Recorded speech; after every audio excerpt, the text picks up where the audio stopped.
Hello, everybody. Welcome back to Venture Starters. Hello, hello. Welcome back. Oh, great to see everybody. Welcome back. Hello, hello, hello. All right. Blake, good to see you. Christina, good to see you. I see a Good to few see you, Mark. people that at least you're on my primary screen. Many of you have already gone far back, so it's hard to keep. Sorry, I'm not seeing everybody. By Uh, the way, everyone, some of the people last week asked me if Mark and I could have our hands raised so we can stay on the front screen because we disappear after the thing fills up. So that's why you see Mark and I with our hand raised. We're not going to talk. We're just going to stay on the front screen. So that's why it's there. Thank you for your recommendations, everybody who's been trying to help us figure out how to put on the best events possible. Also, Rajiv is in the room, who's going to be helping us with the ambassadors program. Thank you to everybody who's volunteered to be an ambassador. Sorry we haven't gotten back to you just yet. We're still trying to figure out how we're going to deploy all of our volunteers. I'm 100% convinced, though, if everybody that wants to volunteer will actually help out, we'll become quite the amazing community that I think we can, doubling in size, maybe even more. And it would be really great if you all might do your little parts to help out. I have a few announcements to make. The first is I thought Norma did a great job last week hosting the Women Founders event. And for me, not to be the only one that's putting on these events is a dream come true. I love doing this, but it will be very helpful to have Norma involved, not to mention she's the smarter of the two of us. And she'll add a lot of value. You'll see in time as you get to know her. She's really passionate about not just women founders, but founders in general. She's lived through a lot of my entrepreneurial endeavors. We've been married for 28 years, and we've done a lot of things in those 28 years. By the way, if everybody can stay on mute, our event works best when we're all on mute. It also works best if you open up your chat, because that's where everything is going to take place. Now, there is somebody in the chat that has a picture of my face who's an assistant. It isn't me. So if you're talking to my assistant, understand it's my assistant. I'm not going to be able to read anything that goes in the chat during the event. There's just too many things that are taking place. If you want to reach me directly, my email is mark@venturestarters.com. If you want to that's for emailing. If you want to actually set up a meeting, many of you know I build teams. If you're interested in me helping you build your team or being involved with your startup in some way, you can find my Calendly at the bottom of marknovember.com. And always happy to meet the amazing, talented people that we have here in the Venture Starters community. I have a few folks that I've invited to the event to speak before we get into the hands and the queue. We will be doing a 2-minute clock today instead of 90 seconds, as we've done a little bit before. We're experimenting with different times. We did a little bit longer last week or a couple weeks ago for the medical device and healthcare, life sciences. That was very interesting. And next week, we're going to do another experiment, which I'm tentatively calling it Who's Got a Unicorn to Pitch?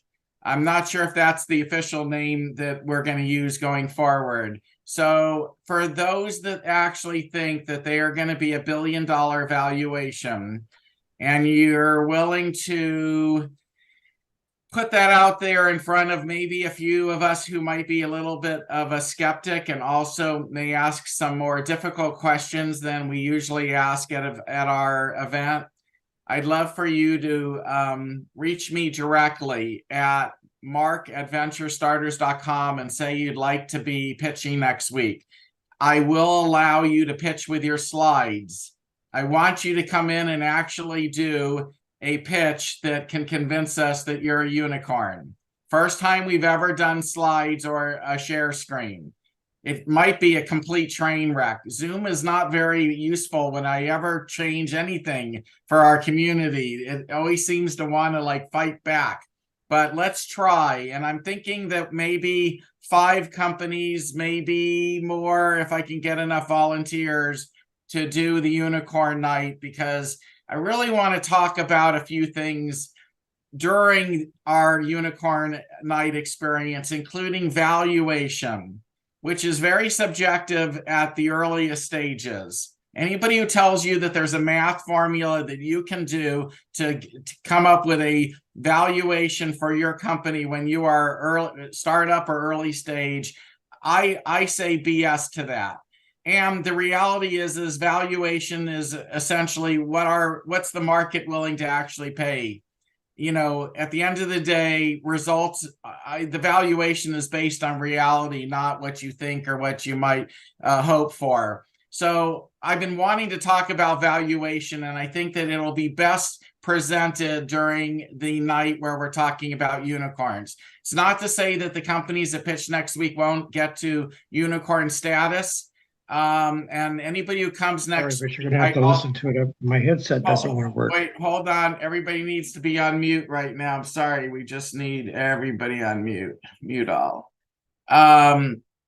I just want to have this conversation with the community about the issues related to valuation for for those of us in the community who are investors. I really appreciate you coming next week and chiming into this conversation. Those that would like to pitch tonight, please go to the digital hand raise. It's in the reaction button, and raise your hand. Otherwise, we don't know that you want to be in the queue to pitch tonight. I see. Oh, good. Mike Verrett. I haven't seen you in a while. Good to see you here to pitch. Okay, cool. All right. Well, I'm very pleased with who I see is already in the queue to pitch. So we're going to have a very nice event tonight.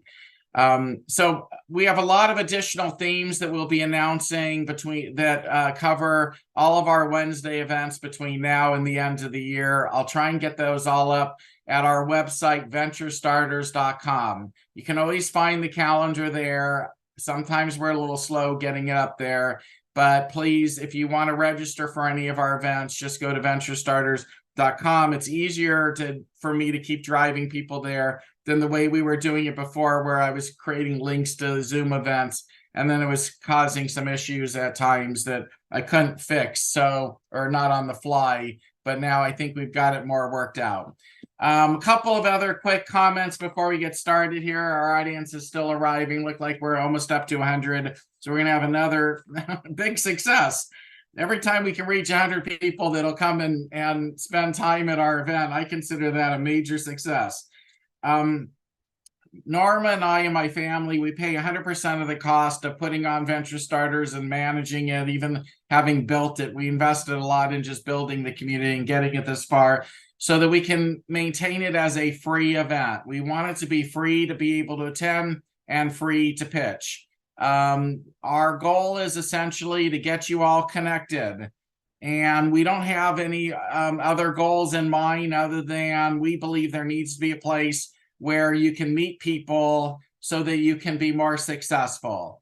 My personal belief about what are the ingredients to being successful in the startup world is you've got the smart idea, and then you have the people who know the right people.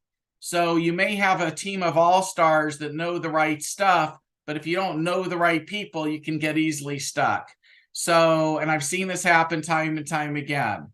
So somebody who you might meet at Venture Starters could literally be the difference between, getting unstuck, moving quickly, accelerating your business forward, or it could be the difference between being stuck for a year and not understanding why the world doesn't understand that you've created the best solution for a problem that needs to be solved.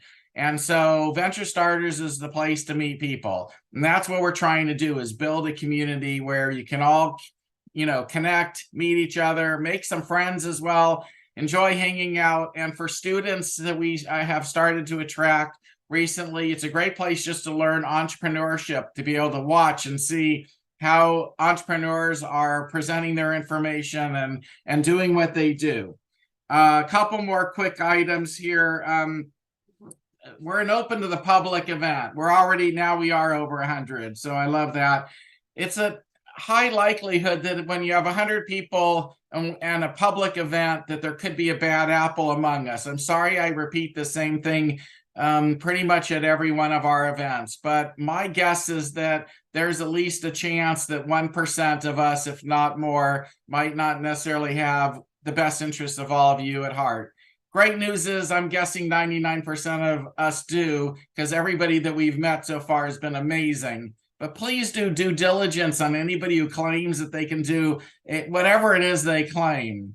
And, please be cautious in that regard. We don't want anybody to, be surprised. Also, just Venture Starters, for those of you who are new, we're a community, but we're not a business. We don't have a business license. We don't have a bank account. We're just a group of people that get together every week to network. And hopefully we'll find ways to even improve that. And one of the neat things that we did do based on your suggestions is we started a Venture Starters group. We already had a Venture Starters company page, even though we're really not a company. And that was the place to set it up, which has 7,500 people that are following it, which is amazing to me. And a newsletter that can reach over 4,000 people daily. But there's no real interaction, and we would like to have more interaction. So the group page is where I hope to create more interaction, where you guys can all talk with each other, comment on things, post what you're doing, make a presence outside of this event. So if you haven't signed up already to be part of the group, please do. I'm sorry, I don't have that link right here, but I put it in the emails that I've been sending out for the last week. So just look at an old email that was sent to you in the last week, and it'll have the link that you need. And Norma, is there anything else I'm missing before we get started with our event? You're on mute. I'm sorry, I muted everybody earlier. No, it's okay. Nope, that's it, Mark. You can go ahead and let's get everybody. Okay, so the first person I want to introduce is Justin Selfridge. Justin is pioneering a very, very important technology. And my wife and we own a piece of his company, and we're very, very passionate about bringing his technology to success. If there's anybody that his idea resonates with, and you're really interested in being involved with us, please reach out either to Justin directly or to me. We will start the queue of those that have their hand raised shortly. I just have a few quick introductions, and Justin is the first. Go ahead, Justin. Excellent. Thanks, Mark and Norma. I definitely appreciate everything that you guys have been doing for myself and Devorto. My name's Dr. Justin Selfridge. I'm the CEO and founder of Devorto, and we are building an aircraft that never has to land. So a solar-powered system that persists in the stratosphere can provide better capabilities than satellites, but for the cost and logistics of operating a drone. It can also do things that satellites can't do, like atmospheric weather monitoring, providing a solution to our 5G infrastructure problem, and providing wireless broadband speed internet across the planet to the 70% of the planet that doesn't have it. So the idea of a solar-powered aircraft is nothing new. DARPA, Tier 1 aerospace companies, and the technology giants have all been investing heavily in this space because they recognize that a solar-powered aircraft will become the backbone for the next wireless telecommunications industry. The problem is everybody's using the same fixed-wing aircraft design, and we just don't have the batteries and the solar to be able to close that energy balance. So I'm a former NASA engineer, and I did my dissertation on a brand new aerial architecture, which uses the physics of a helicopter to solve the engineering aerodynamic structural problem, which is plaguing a fixed wing design. So what we end up with is a brand new aerial architecture, which has VTOL and hover like a helicopter, but runs on 10 times less power than any sort of fixed wing. So now all of a sudden, even with the solar cells and the batteries that we have today, that puts persistent flight within reach. Now, the plan to get there is spiral development. So we're looking at smaller scale systems that will pave the way for larger solar powered embodiments. And we've done a number of R&D grants through the SBIR and SITR funds, the SBIR and SITR programs, to be able to do the spiral development. So right now we have an MOU with the Washington Air National Guard. That is a division of the US Air Force. And we've done grants through NASA as well, which have shown feasibility. And we're looking to bring a small Group 2 system to market over the next couple months. So let's see, I think those are the main highlights. So Mark, any questions, anything? You always like to ask about SpaceX. So do you want to chime in? Well, that was going to be it. So describe why we're different than SpaceX, and that would be the good start. Okay.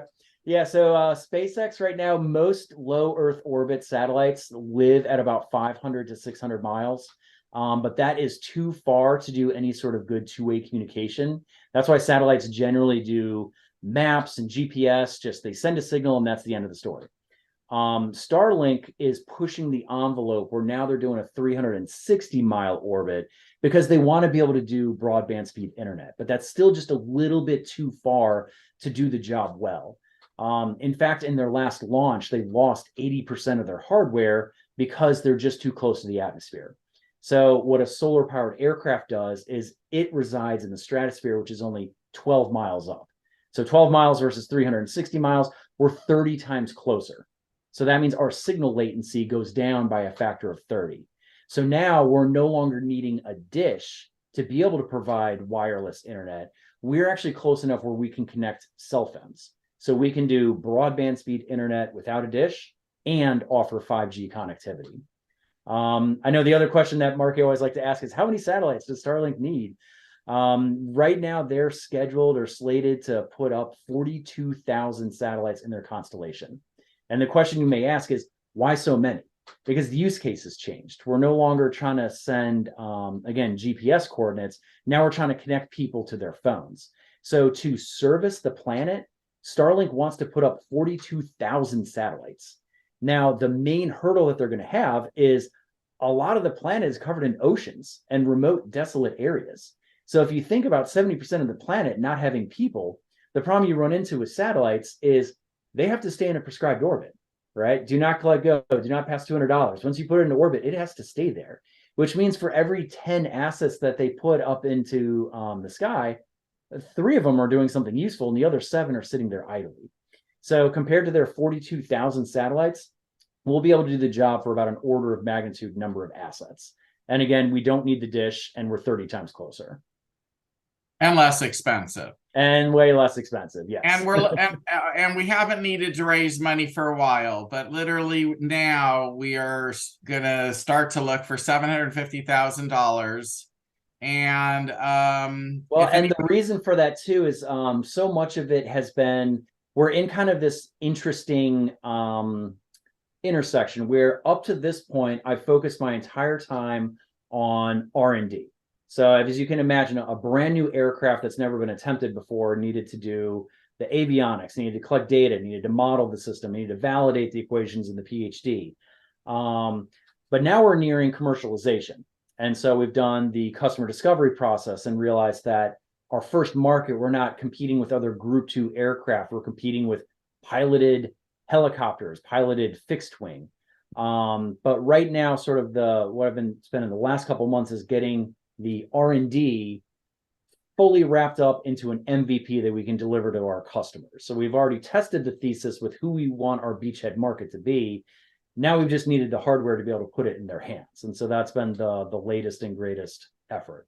Now that we've checked that off the box, we're ready to resume the fundraising. And that's why I wanted to get out and get in front of people and, again, tell everyone what we're doing and meet everyone in the Venture Starters community. If anybody is interested, please reach out to Justin or me directly. And thank you. Does anybody have any quick questions? I have a quick question. Just obviously comes to mind the situation with Elon Musk denying certain access to Starlink to Ukraine. Do you see any use case in things like that situation? Specifically, it's interesting because Elon actually delivered a whole bunch of Starlinks up front. So I haven't heard much about him cutting back the access to Ukraine. That's I haven't heard about that one. Is because they were trying to hit specific targets in Crimea. So Using yeah, right now the way I see it is we have two different beachhead markets. The one would be certainly the big telecom, what Google and Facebook and Airbus have been buying pre-revenue companies because they want to be able to bring broadband speed internet. But I also like to recognize that the Air Force has a very insatiable appetite for intelligence, surveillance, and reconnaissance.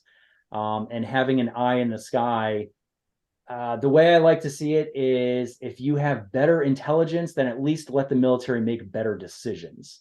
And our aerial platform can do that. Yeah, I might actually have a connection that could be interested in collaboration. I'll have to get back in touch with them, but it was somebody that I went through accelerator with that was in the drone space. Excellent. Well, I'm dropping my info in the chat, so feel free to reach out. Thanks, Michael. Anybody else real quick? Justin, I have a question. Yes.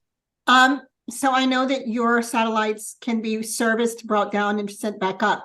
What is the difference in your lifespan of your satellites compared to the traditional ones that are already in space? It's interesting because I'm going to say that the lifespan of traditional satellites is typically 20 to 30 years, but that's also one of their main detriments. So I like to joke that there are some satellites that are in service that the technicians were listening to disco. I mean, quite literally, if you think about how long they're up there, that's a true story. So how much has changed in, say, the past 30 or 40 years, right? Wouldn't it be nice to put something up, let it loiter exactly where you need it? If you have more users in New York or Los Angeles, then deploy more assets in those specific areas. And then once you're ready to upload or upgrade your payload, go ahead and bring it down. Put in your 5G has now become 6G. Okay, excellent. Then redeploy it. So actually the 20 to 30 year life cycle of a satellite is almost making them obsolete to the point where they can't be serviced, whereas a solar powered aircraft can. Wow. There's Amazing. a lot of trash up in space You're too. making a comparison between geosynchronous satellites versus low Earth orbit satellites. Low Earth orbit satellites have to be splashed every 5 years. So they are not, you don't have the same lagging time that's in there. In order to Actually, eliminate it goes space to, junk, they're supposed to be splashed. Which actually goes to Mark's point that he was going to make is the amount of space trash that we have up there. So you're absolutely right. The low Earth orbit with its shorter lifespan actually is creating a proliferation of space junk that we have to be more cognizant of. So actually being able to bring something down and service it is a huge advantage. Leslie, do you have something? Yeah, I did. Jeff, who's your target market or markets? Be acquired by Google. No, but other than that, in terms of customer, there is for the solar powered broadband speed internet. Part of our customer discovery showed that rural areas typically only have access to one provider.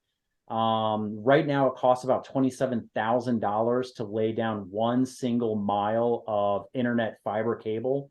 So while a lot of urban areas might have multiple internet service providers, rural areas do not. And then if you look outside of the United States, developing countries like Africa are really prime because they not only have not regular internet, but they don't have wired internet either. So Google and Facebook have estimated that about 70% of the planet doesn't have access to these internet services. And there have actually been studies that access to the internet is a societal benefit. One of the things that the Biden administration has been really hampering on is, at least for the US economy, is making sure that internet is available to all of Americans because they recognize this well-being. So for instance, things like plumbing and electricity, you'll find in 99.8% of homes, but internet is only 82%. And so there have been a lot of studies that link access to information as being a societal benefit. And things like Africa are really, really lagging behind and really ripe for these new technologies to come in. Mhm. We're going to have to wrap this up. I'm Who are sorry. the actual buyers? The actual buyers. Oh, well, we're there, think of it as we're a platform that, all these technologies are going to want to rent space on and utilize. And I'll give you the example as to why Norma and I got involved in this before I learned about the fact that the military and NASA had funded this and all the other places where this could be used. Is wildfires in the state of California. We've been suffering through so many crazy wildfires. And Norma had this idea years ago, which was if we could just have cameras on every inch of California that could detect the fire and get the word out instantly, then the fire folks could get there so fast that instead of it spreading to 100,000 acres, it could be put out in 20 acres. And why can't we do that? And why can't we also, if there's an arsonist, why can't we follow the arsonist vehicle from the spot to wherever they're going and then go and start collecting these bad apples so that they then know that they're going to get in a lot of trouble, which may prevent a whole bunch more fires. So when I heard about Justin, my goal and my reason for wanting to meet Justin was, could this be the platform that we've been looking for all those sensors that can detect fires? And as it turns out, it can be, and we are in talks with a number of those technology companies, and they admit that when their equipment is up at 350 miles above Earth, it just doesn't work as well as it will at 12 miles. At 12 miles, we're above all the airplanes, we're above everything that flies. We can basically be in our own little space up there hovering and doing what we need to do. And it's the equivalent of being at cell zone sort of a spot. Anyways, I'm going to move us along because we have a lot more people who want to pitch tonight. Gary, you're up next.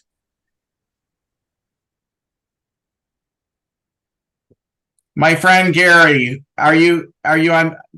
Come off mute. Okay.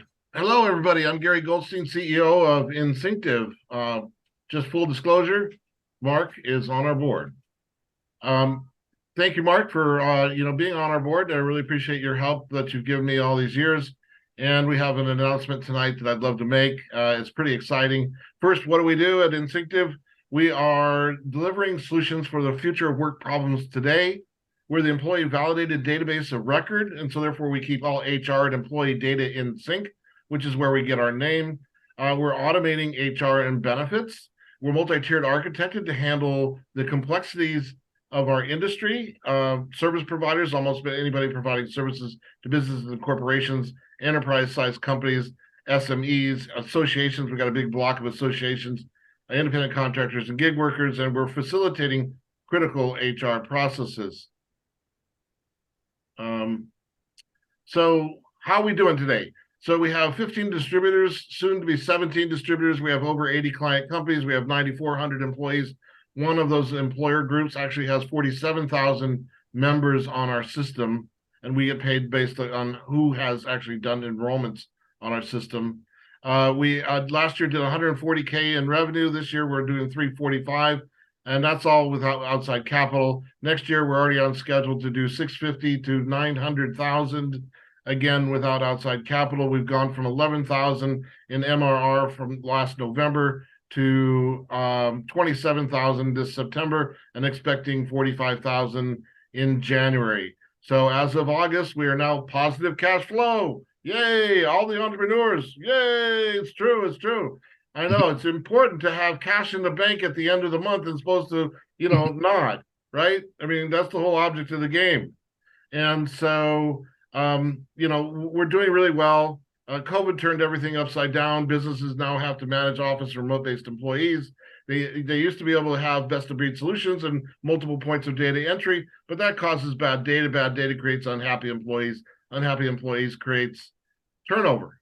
And so they can't do that today in this low unemployment environment. Associations need to do more for their members, service providers, benefit brokers, HR outsourcers, administrative services, groups of all kinds, TPAs, payroll companies, insurance carriers need to retain, need a platform to retain their book of business, compete and win against groups like Augusta, who's raised $750 million.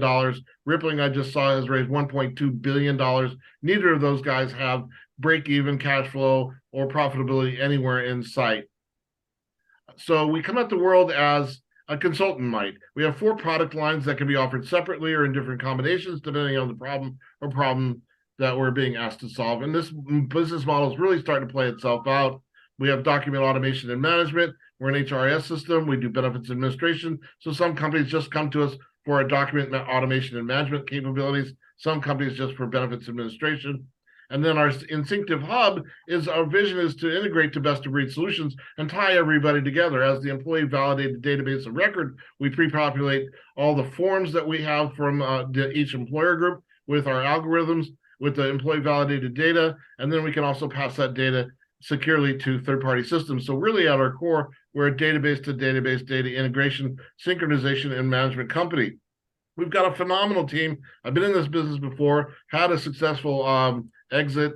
We had clients like eBay and E-Trade and Sony PlayStation and Dreyer's Ice Cream and so on. Our average size client was 1,400 employees and bigger. We're here today because of our technology team in North Macedonia, who are also our implementation and customer success person. We're actually hiring our first US-based implementation person who came over from eBay when they were about 3,000 employees. She was their only benefits person from 0 to 3,000. And I'm so excited because that eliminates our single point of failure. Our COO I worked with as our first client at BizNet, and he was part of the fastest growing company in the country because of our software. And I also have our chief product officer who's doing advisory work for us, who's been through an IPO with Viva Systems and Workday. So he was the top product guy at Workday doing cloud connection division. So a lot of people I've worked with before. We've got 2 salespeople who are already driving business to us. One was my actual co-founder, essentially at BizNet, my prior company in the business. And he met another guy, number 7 guy at Ease, which was then acquired by Employee Navigator. So he knows everybody in the business. Both of them know corporations and regional brokers and so on. And our market space is much bigger than just benefit brokers. So we're raising $5 million in Series Seed. We'll have about 10 million in convertible notes and 25 million posts. So that means it's about 19.5% of the company for $5 million. Come put your money beside mine. Thank you.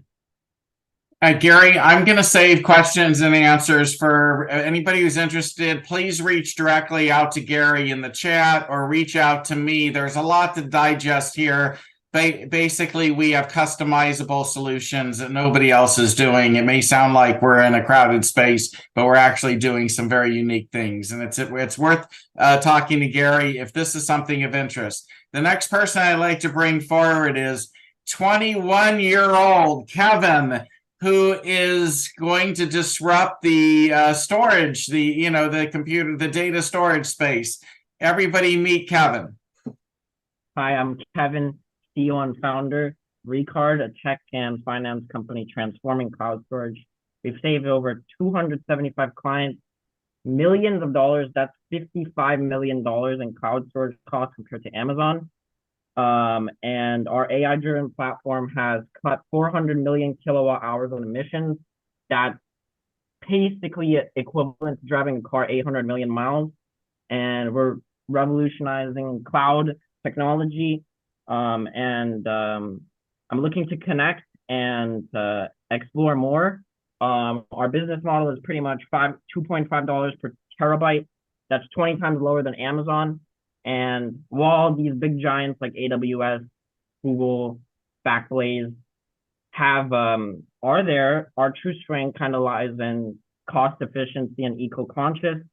And we have 6 major software development firms with valuable partnerships, and they help us efficiently market and sell our products. We have a 5.5 exabyte data storage capacity that's growing rapidly at 25% per year. And we've done 450K ARR projected this year. And next year, we're looking to do 4.5 million ARR and 12.5 million in 2025. The team pretty much looks like me and 25 experienced software developers alongside 2 advisors who have multiple exits and a seasoned CRO. and we're seeking $1 million for convertible notes next year, and that will go to team expansion, software and infrastructure development, and advertising efforts.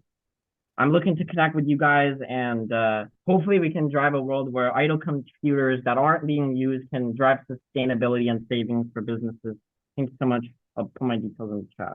So I'm going to get very involved with Kevin, and what I'm looking for Kevin are people who personally know potential customers who are large customers of data storage and would like to explore opportunities, because there is a sales commission in your future if you can hook us up with some really great customers.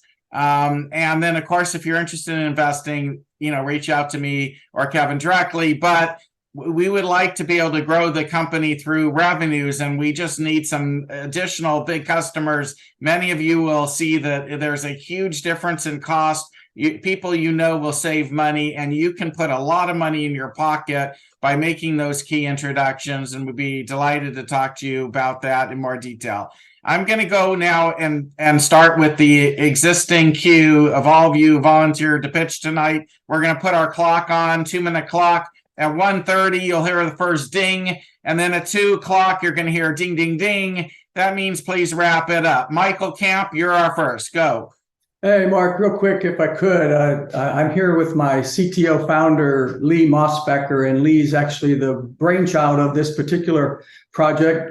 Could you switch over to allow him to speak for us on behalf of Cyranus? All he needs to do is unmute and start talking. All right, Lee, you're up, bud.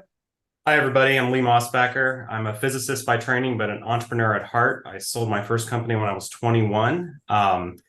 In 2015, I moved to San Francisco and started getting into AI, and I built a sports betting bot that I've turned into an intelligent system.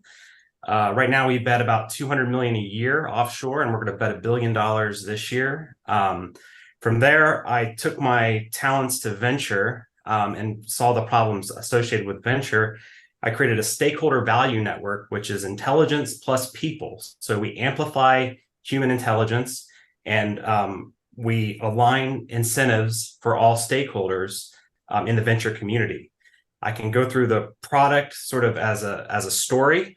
Founders log on to our mobile platform. They upload their opportunity.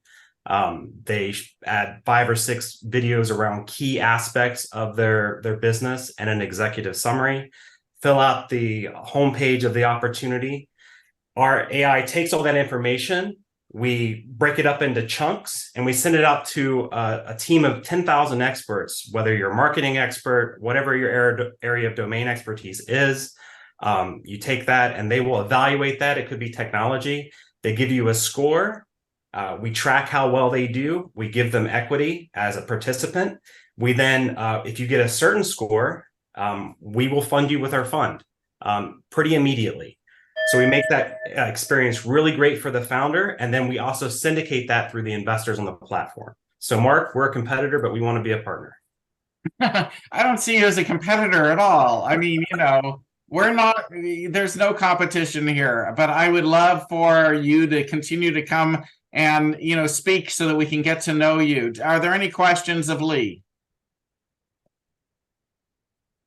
But does it cost money to fill out the information and get into your system? I will never take money from founders. Beautiful. Good answer. Then, put your information in the chat so that our founders can experiment. And I'd love to hear feedback from our founders that try this out. It actually sounds really cool. Okay, let's see. Now I got to go back to the queue here. Up next is, Breck. Great. Hey, thanks, Mark. It's great to be here. It's such a great group. If this is your first time here, this is an amazing, amazing group. So I'm in healthcare. I'm out in the Phoenix, Arizona area, and I'm actually I consider myself a healthcare disruptor, doing some things that are a little different. And I'm here to tell you about the fountain of youth. I think from the very beginning of time, explorers have been trying to find the fountain of youth. We have it. It's prescribed by medical doctors. And it's going to be in these little minute clinics out in rural parts of the the country. But imagine that Minute Clinic on steroids, though, because it's using some very cutting edge technology, IT, bioelectronics, things to help patients not just feel better, which is what medications do. It masks the symptoms. We're getting to the root cause of diseases with blood analytics and pharmacogenomics and custom medication. Even though we're in a pharmacy setting, we're actually deprescribing more often than prescribing. We're getting patients off those medications that are doing way more harm for them than good. Even the blockbuster meds only have about a 30 to 50% effectiveness on patients, meaning that there's at least 50 to 70% of the patients that aren't getting any of the intended benefit, but they're still getting all the negative side effects, though. So that's a bad thing. We help with that by personalizing the medicine and with using some of the technologies, using AI as well in what we do. So exciting project. I'm here because I'm looking for a co-founder. I run another business and I don't have full time to devote to the Fountain of Youth. And so I'm here to look for a co-founder. Thanks, Mark. Appreciate the time. Does anybody want to reach out to Breck to be a co-founder? If so, please reach him in the chat. And Breck, I might be able to find you one as well. You want to circle back with me and have that conversation. Let's move on. Up next is Francisco. Hey, thanks, Mark.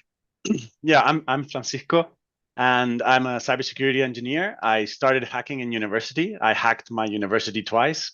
Don't worry, it was legal. I had their permission. And then I worked in startups. I worked through my college days in startups and seeing how they neglected cybersecurity, leaving it as their last priority. Guys, 60% of startups that receive cyber attacks close their doors after the attack. I've seen this happen and it breaks my heart. Don't lose your companies due to not being prepared. At Bluelock AI, we've built a solution aimed at you, the startups. We use AI to detect and predict cyber attacks as they are occurring. We know you have 1,000 things on your plate. So let me take cybersecurity off that plate by using prediction algorithms. Contact me through LinkedIn if you're interested in forgetting about cybersecurity while still staying safe. I just sent my information into the chat. And we're also looking for a sales partner with experience in B2B sales. We're looking to expand into the US market, so someone with experience in the US would be very helpful for us. My info is in chat, so stay safe, everyone. Any questions? What are you doing that's different from everybody else in that very crowded space? Is there one piece of news you could share that makes you stand out? Yes, well, we prevent before anyone else is looking. Right now, the solutions that exist, like EDR, endpoint detection response, or solutions like CMs connected to very different data points, are all after the cyber attack has occurred. They look at your files to see if there's an infection and things like that. We are detecting on the data of all of your users as they are moving through your website. So we can detect when someone is trying to do something bad before it even occurs through neural networks and machine learning algorithms that we have built in-house. Me and my wife, we built the model. Anybody else real quick? Any other questions? So is it like a honeypot or what? No, it's not like a honeypot. A honeypot it's similar to a honeypot, but it doesn't actually wait for someone to do the attack. It learns from user behavior. It learns from constant user interactions with your site.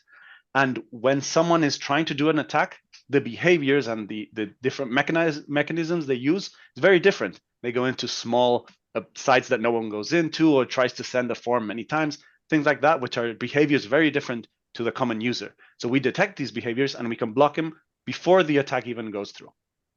Question. Mm-hmm. I have to ask this next part. So I was looking at a deal recently, eRooted, and it does something similar. They have the whole suite of ransomware protection, all that other stuff. Is some of this stuff analyzing user behaviors? You guys are doing this textbook legally, making sure people's PII is protected and stuff like that. Because Yes. I'm also just I'm not an AI prompt engineer, but I can already see some of this. Not saying that you haven't accounted for that, but you're talking about like learning people's behaviors and looking at other people's data so they don't do things. Sounds great. I just want to make sure that the user is protected. Yes, that's a very, very important question. Sorry. And the thing is, we don't actually look at the user's personal data. We take in the traffic information from HTTP interactions and their metadata. So it's Okay, all good. information that is in the logs of the servers and hosting platforms. It's nothing personal about the users. Sounds good. Thank you. Can I ask you, so, but after the attacker was identified, you have to have data on with that user, right?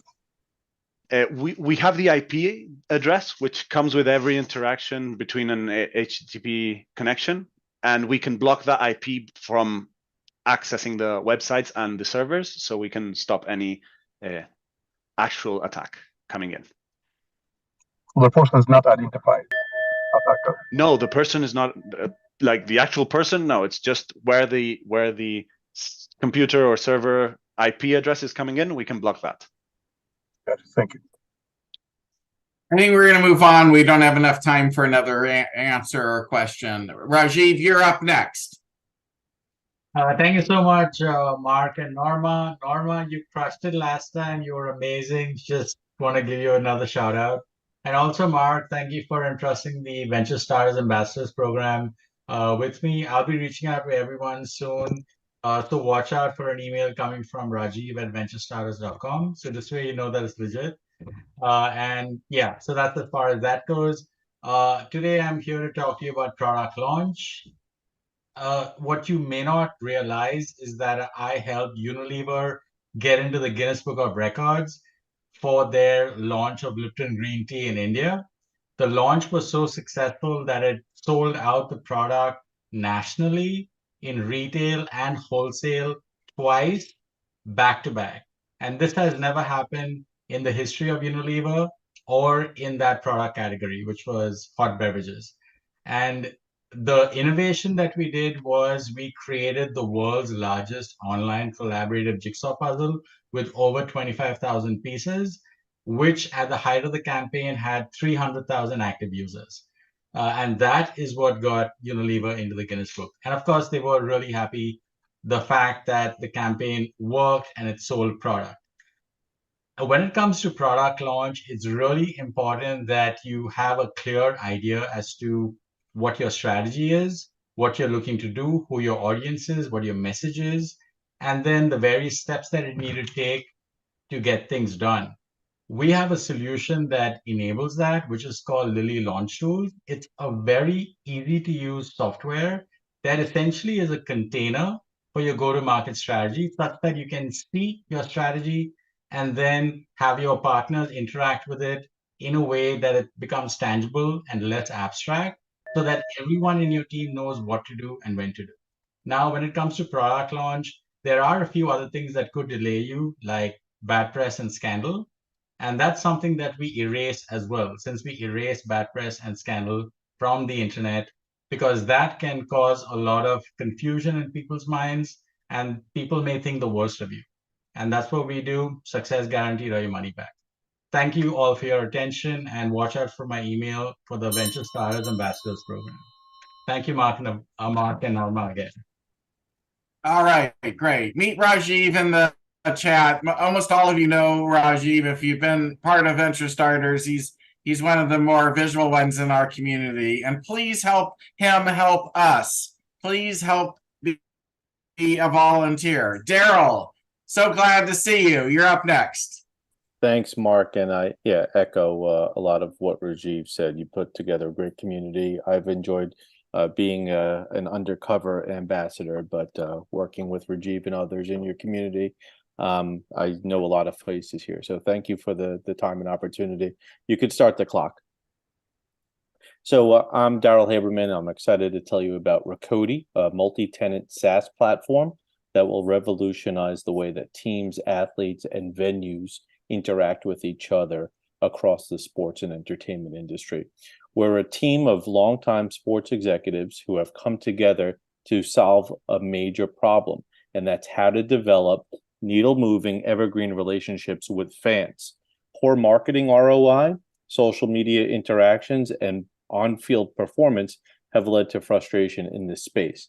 Our private label, high-margin product will help marketing and revenue operations teams work smarter, not harder, by utilizing user-generated content from fans to integrate into a variety of multimedia and metaverse platforms. This will allow franchises and athletes and buildings to collaborate and build symbiotic relationships with these fans through leveraged memories and by learning more about them emotionally. That's a valuable piece that just doesn't exist really. So we're currently in the process of signing up 7 to 10 pilot partners across this industry and aim to launch our MVP in a few weeks.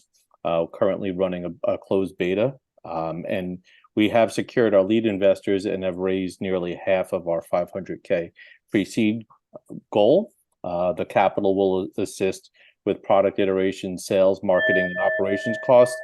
I want to thank you for your time and support and consideration. Happy to answer any questions and connect directly in the chat, of course, and on LinkedIn. Thank you. Any questions? Meet Daryl in the chat then. I'm a big fan of what Daryl is working on. If you're a sports fan or you're into team sports and you're curious about investing, Daryl's is worth it. So meet Daryl in the chat. Up next is Ernest. Oh, I had a question, but sorry, my mic was messing up. Oh, hold on. No, Chris, go ahead real quick. Yeah, no. And then Ernest will be ready with his. Yeah. Hey, ex sports tech guy here. So I think that your part of the market map's very lucrative. A lot of people want to deal with more like the consumer and the actual athletes on the field, but you're dealing with the piece of the pie that comes with venue management and stuff like that. I know a lot of people in this space. Would that help if I introduce you to some sports tech type of people? Because there's a lot of people focusing, under the assumption that we don't have COVID-20 anytime soon. That one's only going up. Yeah, no, Chris, I appreciate having that conversation where we thankfully have deep connections because we're a team of folks that work in sports tech and have been part of the industry, of course, content operations, ticketing, customer success. I personally attended the Sportico Sports Tech Conference here in New York City on Thursday. But I'd love to sync up and see who you may know or how we could explore a collaboration. So just drop your stuff in the chat. Yeah, absolutely. Thank you. Thanks, Chris. Please follow up. Daryl's a good one. Up next is Ernest. You're on mute, Ernest, if you can find the unmute. Thank you. Hello, I'm Ernest Castone, CEO. Oh, you're back on mute. You were off mute for a split second and then sorry there we about go. Okay. I'll make it quick anyway. Thank you. Hello, I'm Ernest Castone, CEO, Clear Protocol Incorporated. We make a digital tool for nurses and doctors that simplifies documentation and saves hours per day. Our tool helps validate clinical protocols in real time. This will improve patient safety and lower healthcare costs. Clear Protocol has 2 US patents, and in a recent survey, 77% of doctors were interested in using Clear Protocol in their practice. Starting in our metropolitan area, like other healthcare IT startups, in due course, we will surpass 100 million in revenue. We are looking for angel investors and business collaborators. My contact information is in the chat. Also, you can Google Clear Protocol. Thank you, everyone. Ernest, what differentiates you from a bunch of other companies that are trying to solve the same problem? Well, we only collect completed clinical protocols. And it turns out that, of course, that's the way that doctors have classified, the work that they do in medicine, over millennia. This is all that matters. The rest is fluff. And what happens, our information goes in perfectly structured, and it makes everything so much more efficient.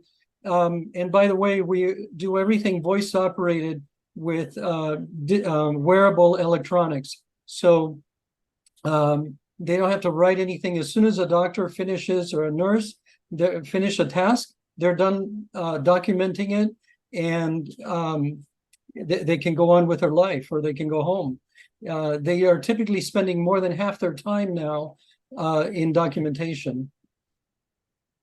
How far along are you in terms of getting your product ready for Well, prime actually, time? I'm going to reach into the desk right here. We have our working prototype that's ready for, there's many applications like a vaccine clinic that they could use this right now. You can see almost as much as you see on your desktop on the screen right here, and it's all voice operated.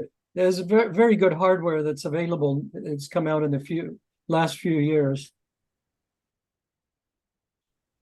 I'd be interested in seeing your deck, by the way. Please send it to mark@venturestarters.com. Anybody else have any questions? I have a question, Ernest. When I talk to a doctor, I tend to be so focused on trying to remember what they say, sometimes I forget what they're saying. So with your technology, would you be able to get a transcript of what was said with you and the doctor, and have that available to you from his nurses or something? Absolutely. This is one of the strengths of the system. And the doctor could just say, send it to the patient and it will come out to you, because we already have it structured perfectly that way. But by the way, this also resolves the problem that we have now between healthcare team members, from one shift to another, communicating what happened in a visit. Okay, sounds good. Great. Can you also translate It sounds interesting. Can you also Couldn't hear. Can you translate? Felix, your audio is really not very good. Yeah, I'll put in chat. We're not hearing. Sorry, Felix. I don't think we're understanding your audio feed. We're going to move on. Stash, you're up next.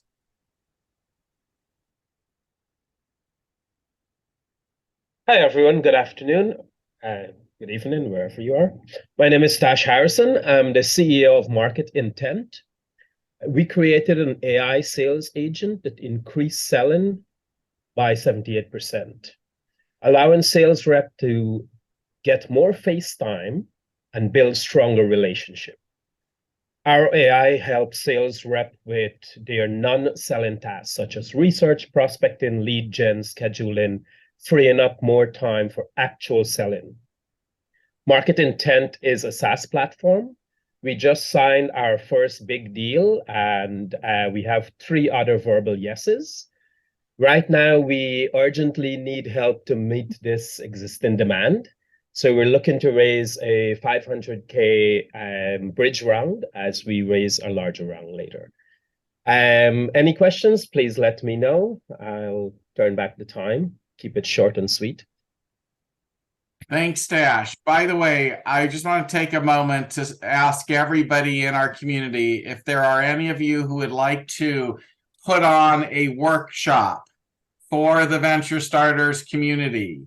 We are going to try and carve out some times, and I don't know when they will be, where we will host events that'll be focused on workshops that you can, showcase. Maybe in 15 minutes, maximum 30 minutes. Maybe we get in, 3 to 4 in our community in an evening that would be focused on workshops. We've already received a couple of proposals from a few of you, including I see a couple of faces here who have already sent us to mark@venturestarters.com some ideas about a workshop that you would be interested in putting on. It's going to be free to the public. There's, as all of our events are free. If you're interested, please send me a note so we can build some workshop events into our future. Thank you, Stash. We're going to move on. Pratik, you're up next. Awesome. First time here. Thank you so much for, of course, having me. So, as we know, right, hundreds of thousands of businesses are formed each year globally, and so many founders create such great products. But what we realize is that all these products are just products because they don't really have sales. The one thing that we found that seems to be common amongst all the businesses is that they all clearly need sales. And sales, at the end of the day, is the difference between 6 and 18 months runway. Sales is essentially what is the lifeline of a business. So over the last 2 years, we've been running Activated Scale, where we've been connecting startups with fractional sales talent. And all these sales folks are vetted, experienced sales talent that have had prior experience selling to, in almost every case, the buyers of these startups. In the last 2 years, we have helped our customers win more than $3.5 million of net new revenue, which has essentially changed the trajectory of some of these businesses.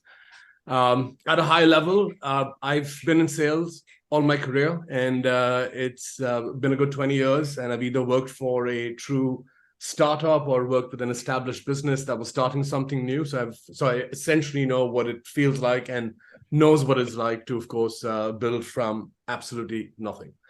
That is at a high level what we're doing. We are a marketplace connecting startups with fractional sales talent. Is there a particular industry that you excel at? Yeah. So one of the things that we've seen over the last 2 years is that we are fairly great with B2B SaaS-based businesses. So essentially, if a business is selling to a technology buyer, if a business is selling to a marketing buyer, or if a business is selling to an HR buyer, these are essentially the three kinds of buyers where we do exceptionally well with, because that's where most of our sales talent have had prior experience selling to. Okay, please reach out to Gary at Instinctive, because maybe you might be a help to what he's doing. Does anybody else have any questions?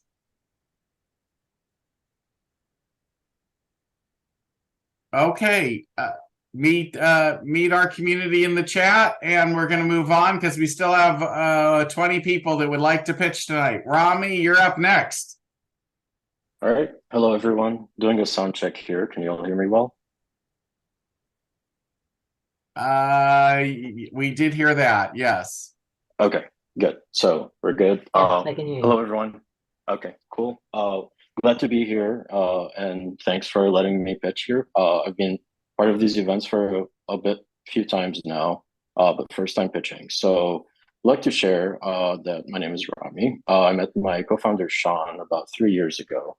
And it was really while I was researching industries that could benefit technology and the implementation, but also had a very high critical factor for decarbonization.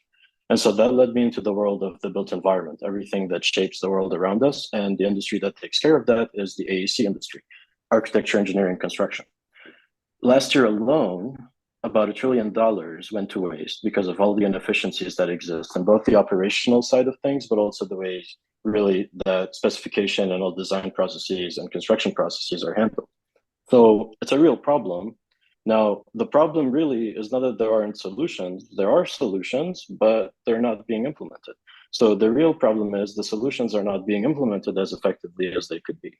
So over these last 2 years, we've been pivoting quite a bit alongside industry leaders, a lot of those noticing from the industry specifically that there's really room for opportunities to develop better solutions and how they could really implement them into their companies. And so we've been working quite a bit on a few solutions that could do that. And really where we're at is that the core of the problem is about decision-making and reducing the risk to make the right decisions. And so we're working on something that could help manufacturers who build building systems that bring in these efficiencies that the built environment needs, both from a development standpoint, so design and construction, but also operations, which is what really the investors care about because they hold on to these buildings for years and years. So what I'm really looking for are people who are either or know people who manufacture building products, so building materials, building systems that claim to have these advantages, or architects and developers who are interested in providing their clients a better service and their investors better returns. I'll share my own info here, and thanks for listening and being interested. So what could you do for a company that we've had here recently that I am a huge fan of that makes blackout glass? And the company, you know, and this isn't just like regular glass. I mean, this is true blackout. Whereas if you care about if you want to extend your life by 2 to 3 years, you'll put in blackout glass in your in where you sleep, because it can actually impact whether you get quality sleep or not. And nobody's really developing this kind of a glass. We're developing it. What could you do for us? Well, this is specifically becoming a problem of specification, right? So it's about knowing that the product exists and then getting the stakeholders involved with the decision of buying it, informed about what it is and how it benefits whoever the stakeholders are. So whether we're talking about an existing structure, so an existing building in operation, or it's a new construction. So you're looking at different processes there. But for either one of them, the way we work with manufacturers like these is we make sure that their product is very well understood in decision-making moments in a project so that their specification is much more favorable. And so that's what we do, is we work on that implementation side of how the user experience of disseminating that information can be made easier in a way that the stakeholders could be more convinced to actually implement it. So to some extent, it's actually a lot to do. You're doing marketing then? Is that what you're doing for your clients? So, yes, sure. Thanks for asking that. To clarify, we're building a product that makes it easier for architects and design professionals who are actually involved in the decision-making process to actually make better decisions on what building systems they could use in their project specification and overall bill of materials and so on. So we're actually, what we're doing is we're building a tool that allows a very, very exciting, I would say, experience for how that information is better disseminated to actually implement into the project. So that's what we're doing in that sense. Yeah, so happy to work with them and connect. Yeah. Will you please connect with me? Please reach out to me. I'd like to explore more. Go ahead, Len, you had a question. I just want to summarize it. I'm getting caught with all the big words that you're using. So is it fair to say that you make a product for architects to choose the best building systems? That could be pretty accurate to describe that, yes. Okay, we'll start off with that. Actually, started your entire pitch with that sentence. That would have made it easier to sort of understand. Len kind of nailed it. Anybody else? Got something to say. Rami, have you hooked up with the USGBC?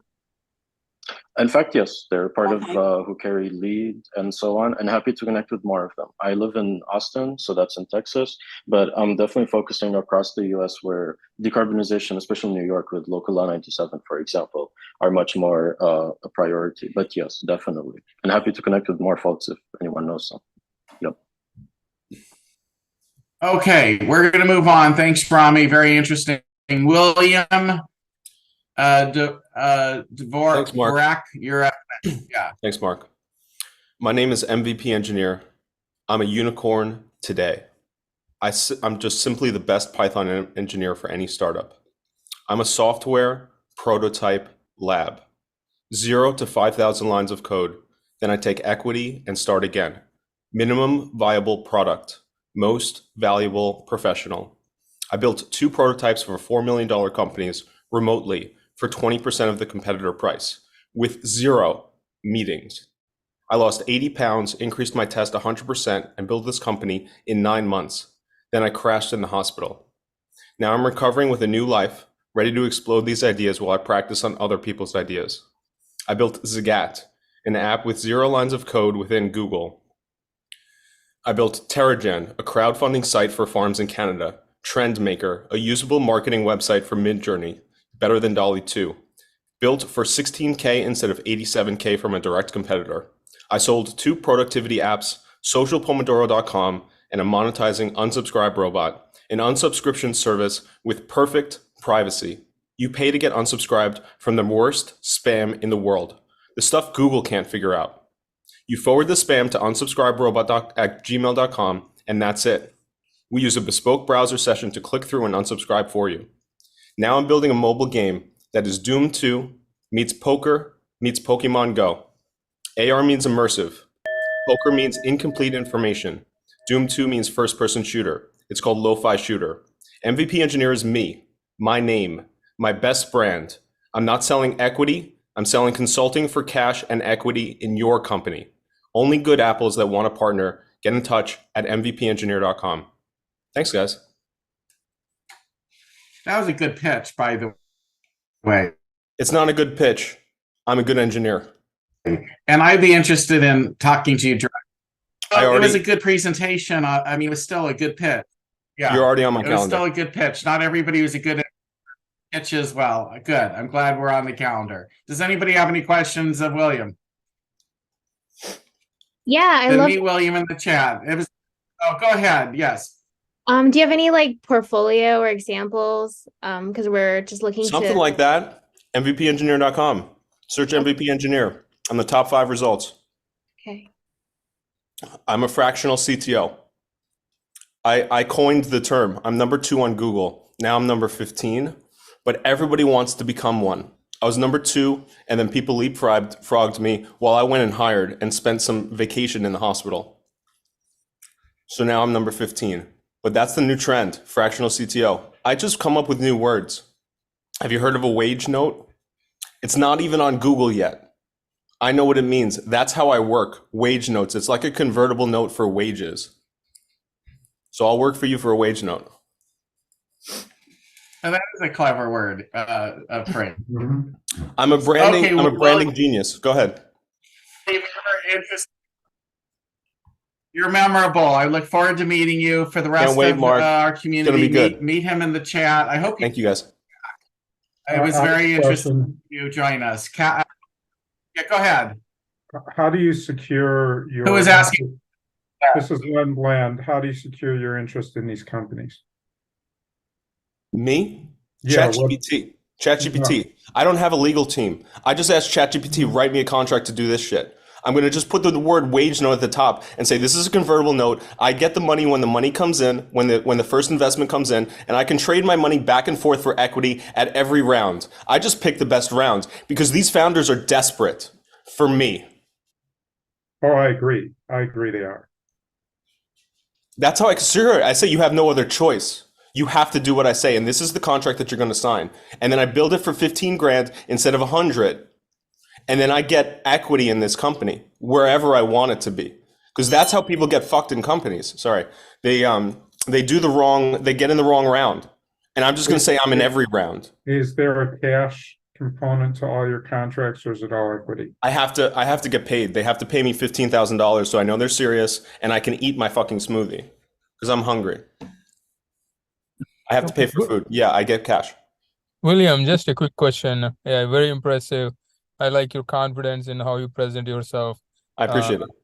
And generally, what are your general terms? Like, just to understand, looks like there will be a lot of people here who are interested in your services.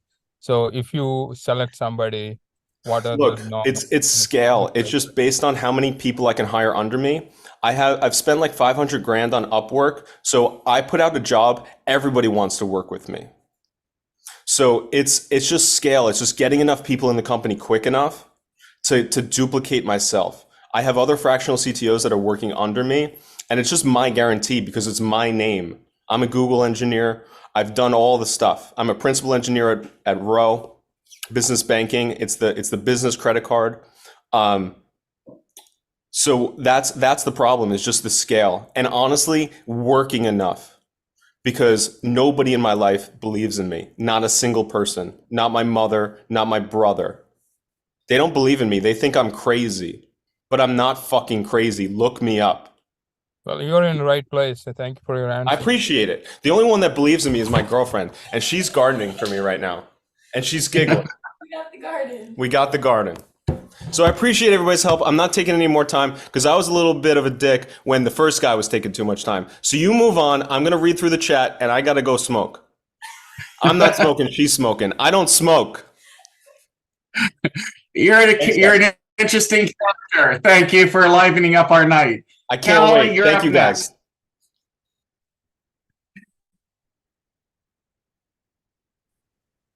You're on mute. Hi, how are you?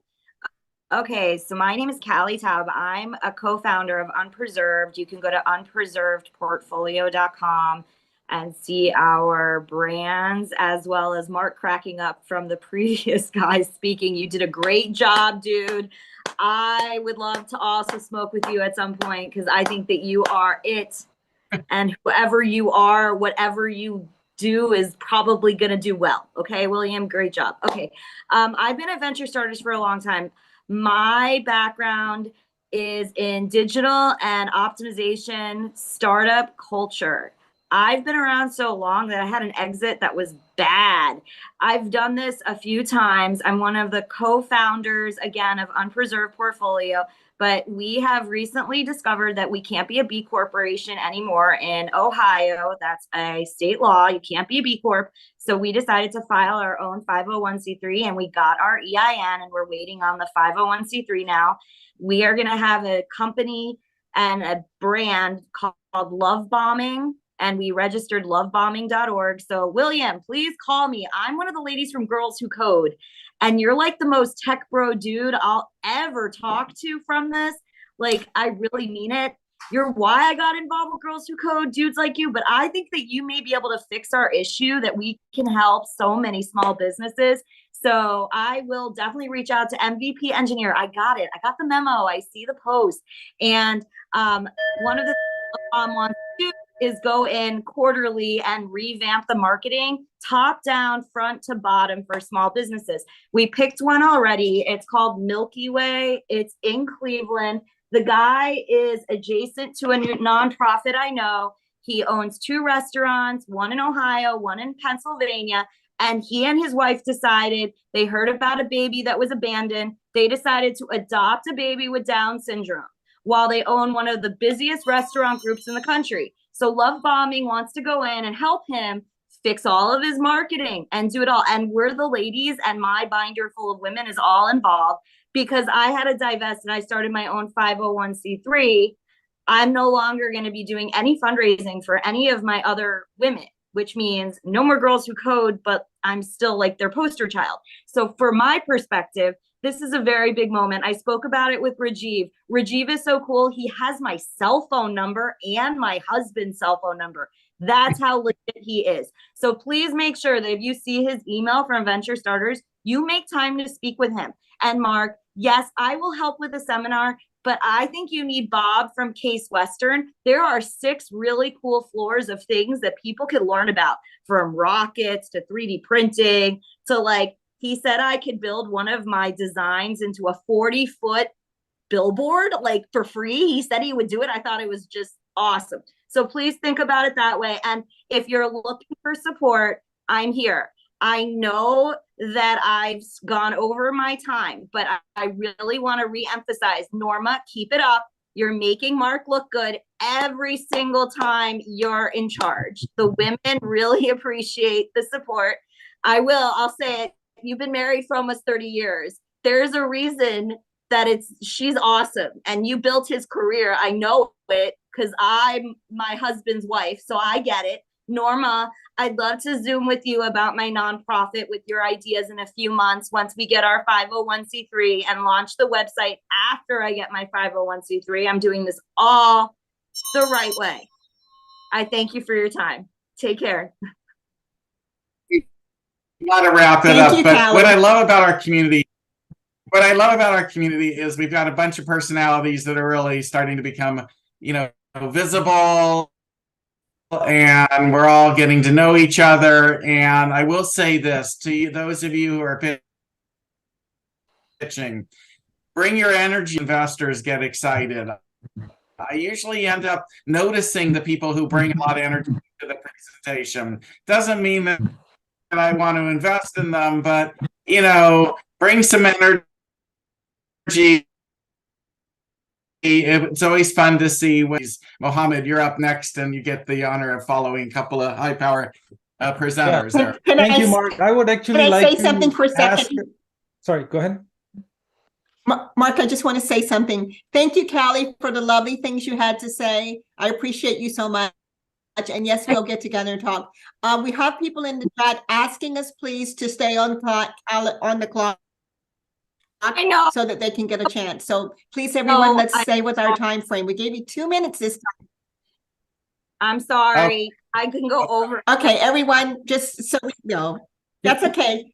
Callie, let's talk soon. Let's talk soon, Callie, okay? All right, go ahead, please. Thank you, Mark. Can I actually ask my CMO to do it this time? Yeah. Go ahead, Mark. Yeah. Hi, Mark, and hi, Venture Starters. This is Dan Shim, and I'm joined by Muhammad Tahir, who is a co-founder of mine, and our company's name is CloudConnect. Can you hear me okay, by the way? Yes. CloudConnect is a software as a service that we also like to call Cloud Architect as a service. Our solution enables developer teams to provision an enterprise-grade infrastructure for their application in hours, not days, and at a fraction of the cost. Our software becomes any organization's dedicated cloud architect, supporting innovative developers to focus on building their applications and growing their business while leaving the security, compliance, and the scalability of their infrastructure to us. CloudConnect was started because organizations are challenged and intimidated by the prospect of selecting and integrating critical digital infrastructure components on their own. We identified an opportunity to provision infrastructure for developers to provide the speed, security, and reliability they need to harness the full potential of the cloud. CloudConnect's objective is to empower developers to focus on what they want to focus on, including all of you on this call right now, which is to make, launch, and evolve a successful application. But every digital application requires an infrastructure that can provide the foundation for them to succeed, not only now, but evolving with them every step of the way. We believe that the value of a cloud architect should not be limited to only the largest companies with the highest budgets. The emergence of the cloud led to the democratization of technology. CloudConnect seeks to go a step further by democratizing the infrastructure that technology innovators need to be successful. And that's it. Okay, so that sounds interesting. I assume, though, your clients have data storage issues. You might want to talk to Kevin and see if he can team up what you're doing with what he's doing. That was the first idea I had. Did anybody else have a quick question of Dan or Mohammed? I've already connected with him, Mark. I'll talk to him on LinkedIn. I wanted to see happen. Perfect. Thanks. Let's move on. Mike, you're up. We haven't seen you in a while. It's great to see you, but you got to turn on your camera. I'm here, just a little slow finding the mouse button. Good to see everyone. Everybody is here for the exact same reason. Put themselves out there for 2 minutes. And sometimes it's 90 seconds. And we heard an example earlier, something that someone said at the end of their pitch would have connected all of us right at the beginning to the brilliance of their idea, right? And we hear from William, who right from the jump, what he was able to do was grab our attention to the point where we would listen to him for 5 minutes. Wildly entertaining, by the way. Nice work. But all of us have the same challenge. It's our business. And every single one of us knows everything about our business. Every detail, every 1 and 0, if it's a digital platform, everything is important to us. So if 100% is important, but the 100 and however many people that are on this call are only interested in 5%, how do you find the 5%? How do you connect us to the idea in the first 3 seconds that you speak? How do you explain the challenge that we can relate to? Like even a physical comparison to us helps, right? How can you solve it in a sentence? How can you explain the solution very simply? And if you could do all of that in the first 30 seconds, what's amazing is the next 60 seconds, you could talk about what you know best, your service, the 1s and 0s, what you do for your clients. You have plenty of time to get into it, but the beauty of it is by doing those 4 things first, connect, relate, solve, and show us a process for how you arrive at that solution, we understand your services just as well as you do, and we're far more likely to act. That is my time. I'm going to put my LinkedIn information, and anyone, please reach out. I'd love to, I'll give you feedback on your pitch. Ask Mark, he can vouch for me. I won't waste your time. I will vouch. Mike actually is, Mike, it would be a great sounding board for almost all of you who haven't really refined your pitch or interested in making your pitch better. And I utilized Mike's services, and he is really gifted. Highly recommend him. Up next is Thomas. Hi. So anyway, for startup to sell to corporations, the products is extremely difficult. But there's another way to generate revenue for a startup to a large corporation, and that's through technology license. So sometimes you can find a large company that might be interested in taking your product designs and incorporate it into their products. So the thing to do is to find such companies and also to negotiate selling restrictions so that they will not kill your market. And then to negotiate upfront payments. Okay, so I'm explaining this from personal experience. I have sold 12 unique technology licenses to 6 corporations, private companies and public traded companies. And I've also engaged in business partnerships with 2 large computer companies, where each was sold about half a dozen technology licenses, and they pay royalty fee over a period of several years. So in summary, if you're a startup with some very good designs, do not try a lot of effort to sell your products to large companies.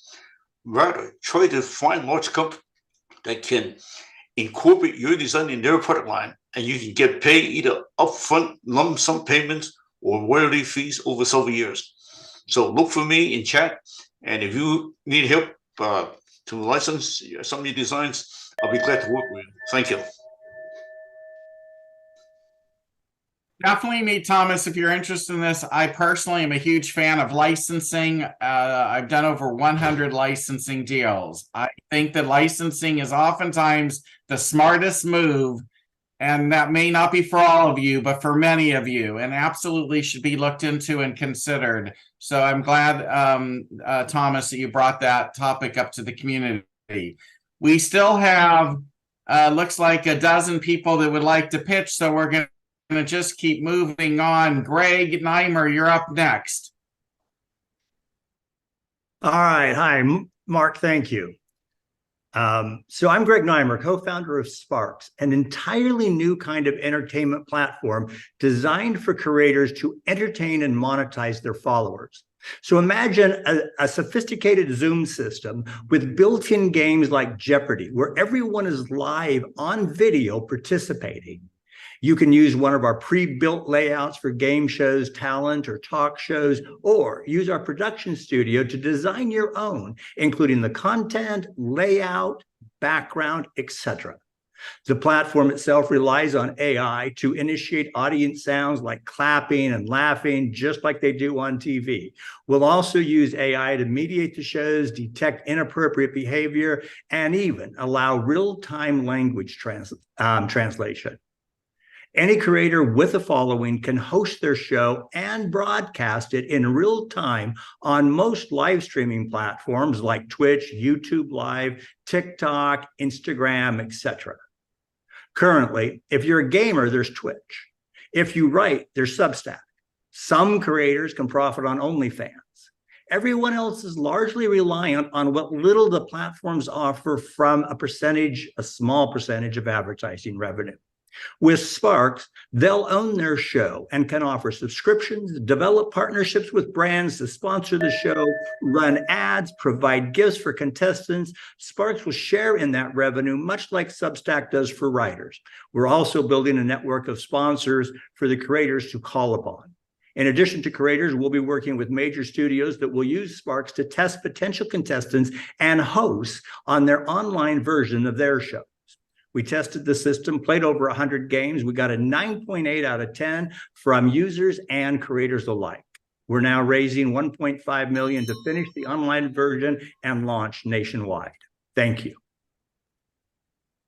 Greg, I may actually have amazingly the right investor for you.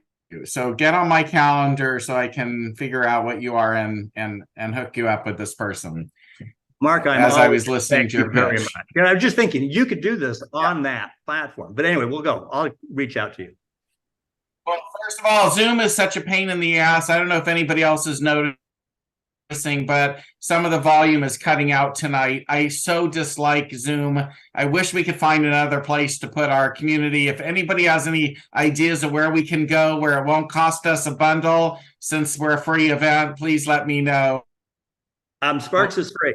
But Greg, go to marknovember.com. I'd definitely like to talk to you more about it.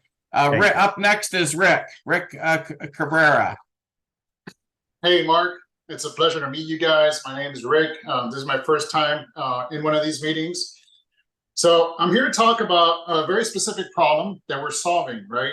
Managing a business in today's digital age is complicated. If you're an entrepreneur, you need a software or infrastructure for payments, CRM, project management, email, file storage, sales pipelines, marketing, website, the list goes on and on. So I don't know if you're counting.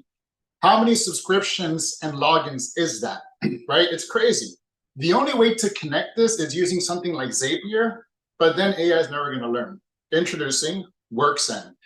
We're a multi-tenant SaaS platform that's turned the entire concept upside down by putting everything you need to run your business in one place. Most importantly, this allows the AI to learn. By creating the integrated platform, we're able to foster AI learning that can help you write emails, give you business insights, competitive analysis, manage your website, automate your blog posts, and really just give you that upper hand that you need. I got a minute left, so let's talk about some key things. We launched in June, and we have over 2,000 businesses on the platform. I'm ecstatic. I'm super excited.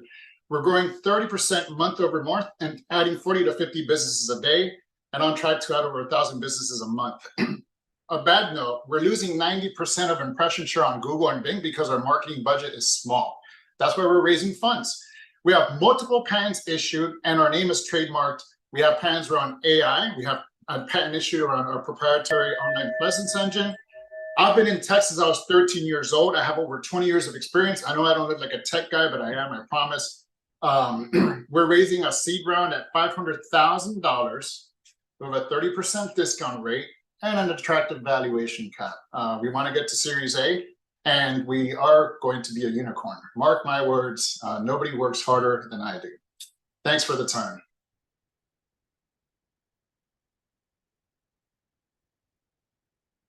Mark, you're on mute. My apologies. My bad. If you want to be a unicorn, if you want to pitch us next week and you think you're a unicorn, please email me at mark@venturestars.com and say you'd like to do a full presentation with a deck, and be prepared for tough questions, because it's not easy to become a unicorn. But I do encourage everybody who thinks they might become one, this is your chance to show your whole deck. We've never allowed anybody to come to our event and do screen share. So we're going to try something new. Thank you, Rick. I'm going to move on because we have a bunch of people still in the queue. Pete N., you're next. How's it going? Can you guys hear me all right? Yes. Okay, cool. So I'm Pete with townhall.pro. So we're on this meeting now. We got 94 people on the call.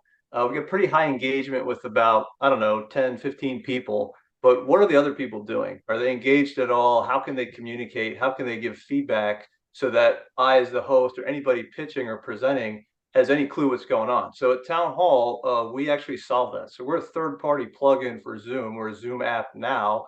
We're going to be on several platforms, Teams, WebEx, AR, and VR. But what we do is we gamify the experience. So if you're in the audience and you participate and engage in Town Hall, or speak or post in chat, you get points, you get an engagement score, and your score goes up or down based on your level of engagement. And so the host, they see a different view. They see a really clean run chart. And so you can see engagement going up or down. So if it's going down, you can give a poll or quiz or some common tools to boost engagement in the moment. You can get feedback right away. But the best part is this is all based on research. We've been doing this for 20 years. So my co-founder was a professor and a gamification expert. So she's got 30 publications on how to leverage game-based tactics that we utilize to boost engagement. And you're getting results like grades going up a full letter grade, engagement going up 70%. So our techniques are all baked in research. We have over 200,000 meetings we've done. And so we're in the market, we're looking to scale, we're looking to bring customers, angel investors, and really get going. So I'll pause there, give us some time back. Any questions? I'm very interested in seeing what you do. Please show me a demo in case we can add it to the Venture Starters community experience. So please get on my calendar at marknovember.com. I would really appreciate we're checking that, talking next week. learning So more. Looking forward to Professor, it. and an opportunity for you to showcase what you do to a lot of people who come through our events over the year. Professor Dave, you're up next. Thank you. I'm pitching something a little bit different tonight. It's what I'm trying to do, and I've been working on this for a while. I want to build a replacement for NewChip that is affordable and actually works. So if you've heard of NewChip, it was an online incubator accelerator that startups paid thousands of dollars for and got virtually nothing in return. But there is so much value out there and so many companies looking for help that I believe that we could build a platform where a lot of the service providers here and other people with knowledge and experience can help by building a better type of platform that's based on membership and things like that. So I'm looking for people that want to help me make this happen. I've got a lot of things sort of figured out, or at least mapped out, of what I'd like to do, but I want to know what other people are looking for and just kind of build something organically and affordably so that anybody can get help, not just those that get lucky to get in Y Combinator or any of these other very, very selective types of platforms and accelerators, etc. I'll post my info in chat. Connect with me on LinkedIn, and let's see where we go. Dave, I just want to jump in here. Maybe I'm the only one in the audience that doesn't understand NewChip and don't know what it is. But for me, I lost your whole pitch because I don't know. Maybe you want to tell us. Okay, well, actually, NewChip is pretty famous. So For the wrong that's reasons. probably why Professor did. Yeah, for the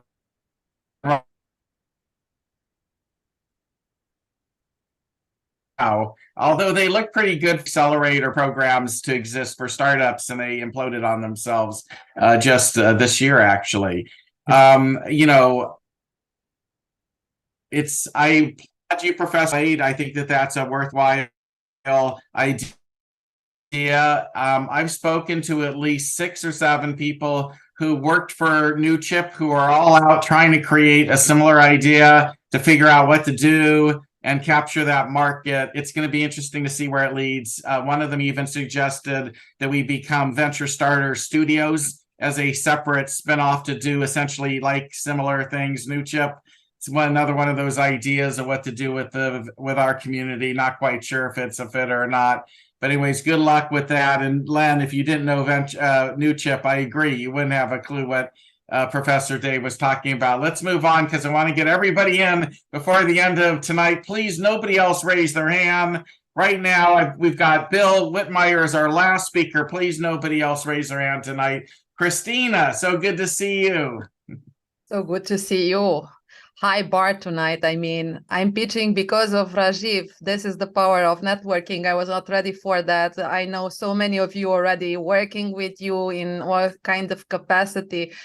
I mean, it's like a family. Awesome. I don't even want to pitch. I just want to tell you each and every one of you, I know some cool things about what you're building. Basically, I'm your trusted right hand as an executive coach and also business strategist who was in the trenches for 2 decades just to understand human nature, business combined. I did this starting from medical school, psychiatry, psychology, anthropology, evolutionary psychology, cognitive sciences, neuroscience, and then 6 businesses as founder, co-founder, fractional executive. So I was pretty busy to be ready now to back up amazing tech founders, visionaries who want to build something powerful to the world, to change what we have, because I believe that if we connect and we have the right type of tech founders to put together their technology, we can go sooner and change the future more than politics can achieve ever. And so that's why I back up those kind of businesses and founders. And I'm all up to create awesome workshops for you. So Norma, maybe we will have a chat around this. What would be most suitable? And yeah, reach out to me because I also started a movement, Tech Leadership Lab, as you can see in my title. And it started as a newsletter and weekly audio events. Mark was my guest twice. Thank you so much, Mark, around attracting the right type of tech leaders to truly reach a better future for all of us. The long-term thinkers, legacy-driven, mission-oriented people, good-hearted, who wants to have an impact in this world. So let's connect and then bring some good into this world. Thanks. And for all of you who are available on Wednesdays in the mornings, the Tech Leadership Lab that Christina is now launching, it is an audio event, but there's a lot of people from our community already attending. And those of you who aren't, you should. There are some really good conversations that are happening, and it would be wonderful if you can help build up Christina's community and the number of people participating. We're going to move on. Next is, I'm going to say... Mark, can I go say ahead. something, Mark? Hello, Mark. Can I say something? Okay. Thank you very much, Christina. And yes, I am noticing, first of all, I want to apologize for the audio today. For some reason, we are having trouble with audio, but it's not our fault, it's Zoom's. And just so you know, because if you come to this event, you've noticed that this has never happened before. So we'll talk to Zoom and maybe or figure out why it's happening. But unfortunately, please be patient with the audio right now. I also wanted to say that I will be trying to spearhead the workshops. I have put my information in the chat. If anybody would like to connect with me, a lot of people are saying they want to volunteer. So please get in the chat and excuse me, not get in the chat, but contact me in LinkedIn and let me know if you want to be a part of it. And we will be putting this together. Thank you very much for everyone that's volunteering. Okay, go right ahead. We have so many smart... who's next? Show off. Said? Who's next, Mark? Well, I was just going to say, we have so many smart people. Please volunteer to run a workshop if you've got something to teach. Let's share what we know. It shouldn't just be from Norma and I. Okay, up next is, Sud or Sud. I apologize, don't know how to pronounce. Hi. Can you guys hear me? Yes. Yes. Hi everyone, it's Sud, and I'm founder and CEO of startup Add My Brand. Add My Brand does what it do is it helps brand managers and brand owners create, plan, book, manage, execute, and analyze all types of ads. It can be an outdoor ad, a TV ad, a radio, newspaper, influencer, digital, Google, Facebook. It can be any kind of ad. So essentially, we provide campaign management solutions for advertisers and inventory management solutions for publishers and connect ad buyers with ad sellers. In simple terms, you can think Add My Brand as Amazon, but instead of selling physical products, we are selling ad spaces. So that is what we do, and our end vision is to create ChatGPT equivalent for ads. So imagine a world where all types of ads can be booked by just adding some prompts on your ChatGPT or just giving some voice commands to your Alexa device. That is what we intend to do.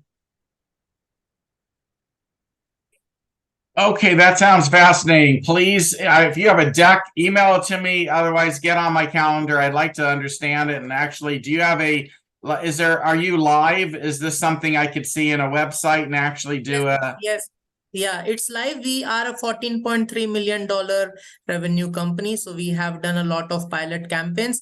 Amazon, Nike, Nivea, Red Bull are some of our clients. Awesome. I would love to experience it. So please reach out to me directly. And if anybody else is interested, please reach in the chat and see if there's something there that you guys can all participate with. I'm going to keep moving us along. Up next is Anissa. Hi, everybody. Thanks so much for giving me a couple of minutes. This is my second time here. It's such a refreshing group. Thank you so much for having me. So have you ever gone to the doctor's office and you needed to get another step and it was held up because people were working on fax, or you couldn't get your insurance to get approval because it was by fax machine? $10 billion a year spent on phone and fax on healthcare expenditures. And that's what Zip Data solves in the healthcare field. So I'm Dr. Anissa Majid. I'm the CEO and one of the co-founders for Zip Data.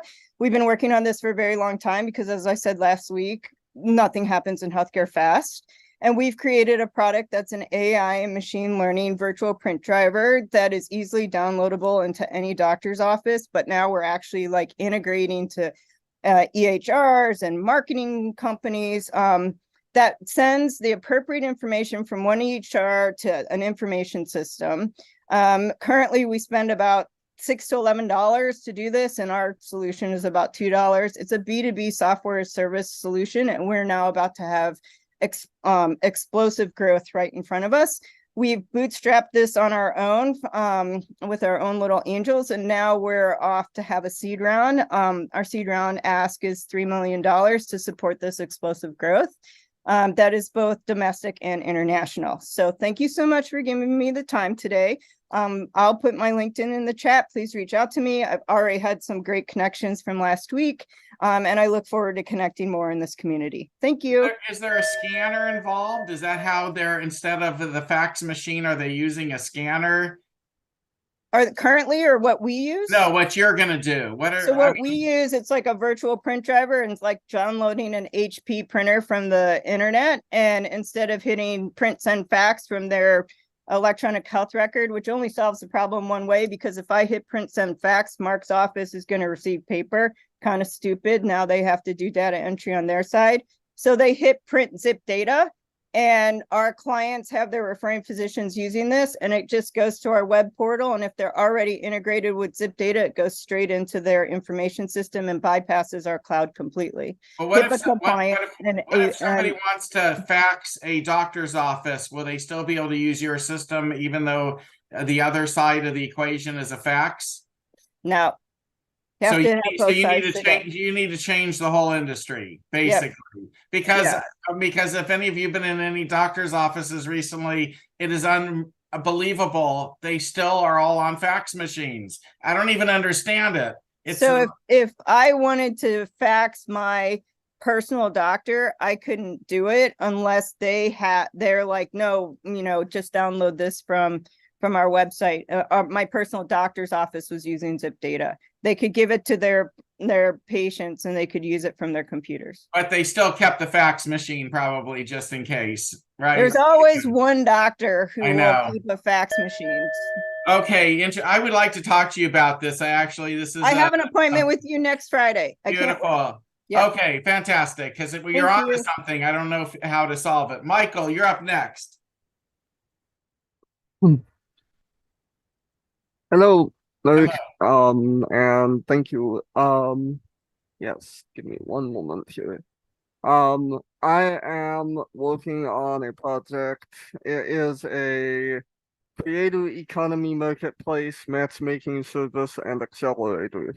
I have nearly 7 years of deep research and 19 years of experience in the video game industry. And it feels to me like oftentimes the game developers get kind of left out of the creator economy, even though we are also creating new media. So what we're working on is kind of matchmaking game developers with content creators and creating an opportunity that is kind of like real estate rent in terms of the type of return on investment that people would get. They would actually get a revenue share from creators if they invest in our opportunity. We are looking for either a small check of 25K to test the process, or if somebody wants to go all in, we're looking at launching an accelerator style cohort with 10 clients to at a 250K mark. And based on the business model that we've built, we model it out to a 8x return earn at the 3-month mark, or a 24x return for the bigger version. Got a question. Yes. Yeah, so is this so I guess I'll only add on to the second part after I ask this first part. Is this only for existing, like, what we call Web 2 games, the games that we play right now? We are actually right now, we've got 3 Web 2 games in our pipeline and 1 Web 3 game. So we are open to Web 3 games. Yeah, so the reason why I'm saying is that in Web 3, I know because actually I'm just finishing up the investment memo from it. That actually exists, an ecosystem where players play the game. You have developers constantly improving it while the players are playing the game. And then you have developers on the top that are just bringing new like developments to it. So I guess my word to the wise, you should probably keep that in Web 2 because there's a whole market for that. It's called the hybrid market, Web 2 to Web 3 games. But you would benefit just Web 2 only. Yes. I believe that there's opportunities in both spaces. I am quite deeply involved in both. So Okay, we're going to move on. Michael, thank you for being part of our community for so long, by the way. And Chris, we always like your engagement and questions, but I got to move on. Kurt, you're up next. Thank you. First, I want to thank both you and Norma for putting this together. It has been very fascinating as a first-time visitor, and it's really, really, really helpful. My name is Kurt Cagle. I am a journalist. That should probably send people running in fear at this point. What I have been writing, blogging, podcasting, video logging for roughly the last 25 years. I have written for Forbes magazine. I have written for O'Reilly Media. I've written 25 books. I currently have a set of newsletters that I am putting out on LinkedIn with current subscriber list of about 10,000 people. I'm looking for stories. I'm looking for stories about people who are setting up new AI ventures. I'm looking for people that are looking to push the boundaries, looking for sob stories even. My goal is essentially to kind of chronicle the next several years of what's going on in this space. And I think that the benefit I hope to get out of this is really to just kind of make sure that, the people that are making the changes, the people that are pushing the edges, they get the chance. And I think that kind of exposure is very important. I do have information in the chat. Look for Line of Robots. I've got a couple of different lines in there. But if you're interested in possibly getting together to talk stories, please leave something with my Calendly account in the chat. I'm also looking for investors to basically help build out my immediate efforts to start bringing in other influencers, writers people like that so that we can continue to build out these stories, because it's not a one-person operation. I've been doing it now for a while, for several years. It's a lot of work and the pay sucks, but I will continue doing it as long as I can. Thank you very much. All right, Kurt. I hope that our founders will bring stories to Kurt and you would provide a good public service. Everything you said you were doing, it resonated with me as being awesome. So really appreciate you. Hope to see you back here in the community again to talk about this more.